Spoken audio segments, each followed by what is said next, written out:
Уже такой первый шаг к этому идет. Мы к новой волне сейчас должны очень-очень много сбросить весом. Я должен скинуть 20 килограмм. Время-то есть, чтобы похудеть правильно, потихонечку. С диетологом мы сейчас работаем, нутрициологом, тренером. Плюс мы не будем стричься до августа. Мы уже такие достаточно сильно обросли.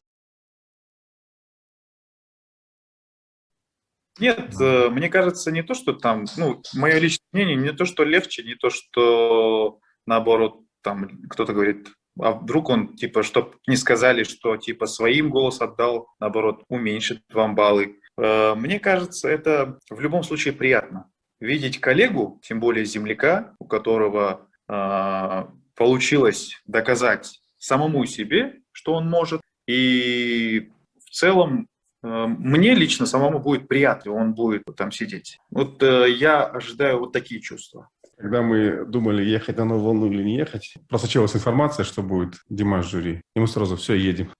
Едем точно. Не потому, что нам будет легче или мы там сможем выиграть. Мы вообще не за победой едем, на самом деле. Ну, в том плане, что... Но у нас такая история, к сожалению, или к счастью. Мы никогда не выигрывали конкурс. Вот ни один. Либо второе место, либо вот где-то там в конце. Но при этом те, кто побеждали, куда-то исчезали всегда. Да. В этом плане, может быть, нам и везло то, что мы не выигрывали. И как бы жизнь нас готовила к чему-то другому, к чему-то более великому, наверное. Это круто, что Димаш будет там. Значит, миллионы дирсов по всему миру будут смотреть конкурс, этот фестиваль, и увидят нас во всей красе, худых, длинноволосых. Да, лично знаем. Ну, да, то есть мы виделись много и до его взлета, и после мы пару раз виделись на мероприятиях. Да, после он был, конечно, уставший. Да. Я его знаю еще 14-летним. Я познакомился с ним на студии, когда... Ему было то ли 14, то ли 15 где-то тогда. Жулдасова на студии. Я его видел вот буквально где-то 1,5 месяца назад. Он в Алмате был, записывался у Рената Гайсина на студии. Ну, как можно сказать, он, может, замкнутый стал, может, он был уставший, или он, наоборот, занят чем-то, но он постоянно был в телефоне, потому что, мне кажется, ну, сейчас и время такое, все в соцсетях, работа у него, может, уж такая. Постоянно на телефоне, что-то спрашиваешь, он уже сидит, печатает, потом, что? Через некоторое время. Ну, наверное, это уже занятость можно. Мне, если честно, комфортно петь вместе с ребятами. Потому что мы уже поем 10 лет вместе. Мы иногда, вот я сам замечаю, мы иногда поем. Я даже не смотрю, когда, например, Жаслан, например, держит ноту. Я даже неосознанно вместе с ним заканчиваю песню. Или, например, Мейер всегда рядом стоит. Например, я знаю, когда Мейер дыхание берет. У нас вот такой уровень, да, вместе мы до того уже вместе много поем, живем. Поэтому тяжело будет, если что-то случится, отдельностью петь, мне кажется, тяжело будет по-любому. В любом коллективе бывает, да, недовольство, там какие-то разборки свои.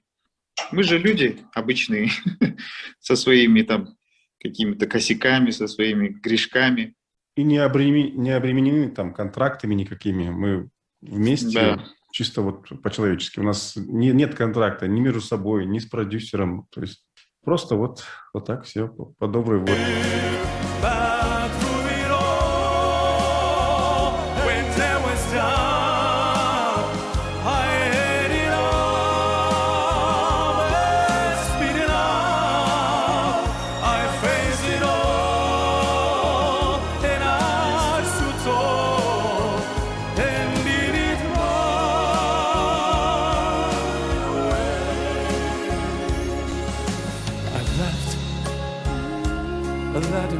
Увлекаемся футболом, играем в футбол. Ходим в зал, вот начали в зал ходить. Да, в последнее время мы очень часто ходим, потом не ходим, не ходим в зал. Сейчас опять начали ходить. Такого, по идее, нет. Это тоже какое-то вот, наверное, немножечко вранье. Это придумали те, кто вечно плохо звучит. И они, наверное, придумали для себя, там, нельзя это, нельзя то, я там не курю, кто-то не пьет, кто-то семечки не грызет. Но, по идее, лично я до поры до времени, до какого-то момента думал, что там нельзя есть орехи, семечки, есть мороженое, что там еще, пить прям холодное, газированное. А потом, употребляя все это, я понял, что ничего не мешает. Ну, конечно, в разумных пределах, не прям, чтобы там холодную воду литрами пить, или Не там перед, не семечки перед грызть. концертом, да? Да, и семечки грызть там по 5, по 6 пачек не останавливаясь, это тоже это перебор. Но норму какую-то можно. Не, влияет, конечно, состояние здоровья влияет. То есть, само собой, нужно следить за тем, чтобы там микрофлора вот эта в горле была нормальной. Потому что если у тебя какие-то хронические заболевания, там, бронхи, оно само собой будет мешать петь. И, в принципе, вот мы-то поем благодаря физике, не потому что там у нас какие-то золотые связки, а обычные связки просто за счет диафрагмы, физики нашей. То есть, если ты болеешь, плохо себя чувствуешь, ты и петь будешь плохо. То есть, должен быть тонус.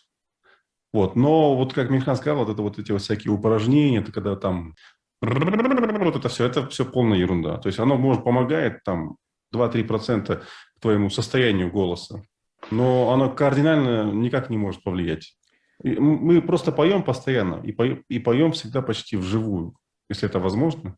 Поэтому для нас это естественное состояние. Вот певцы, которые записываются в студиях там, да, много времени проводят в студии, запишут какие-то песни, и потом просто под эти песни везде открывают рот, конечно, им тяжело. Им там говорят, вот сегодня ты должен петь вживую. И он все, так, где мой коуч? Сейчас я позвоню, ага, так, мне завтра выступать надо вживую. А что мне делать? И вот сейчас попей горячий чай, потом с утра выпей там яйцо.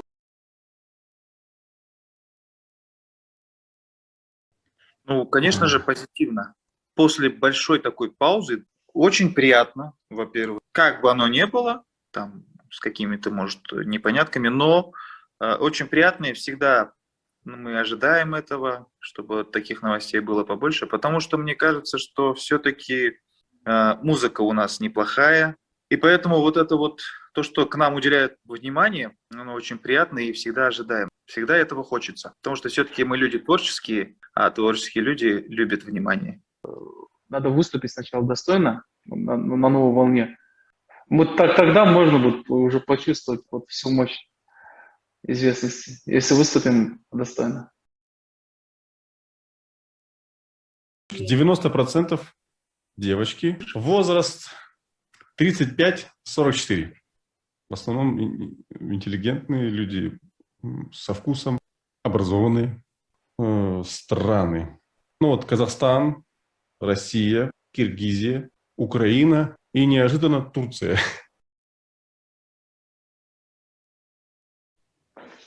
Ну, не, разница колоссальная, конечно. Отдачи нету, потому что артисту все равно хочется услышать овации, услышать какие-то комментарии, увидеть глаза, потому что это все равно же эмоции. Ты готовишь все это, показываешь, отдаешь энергию и получаешь ее обратно. А когда онлайн, ты просто отдаешь.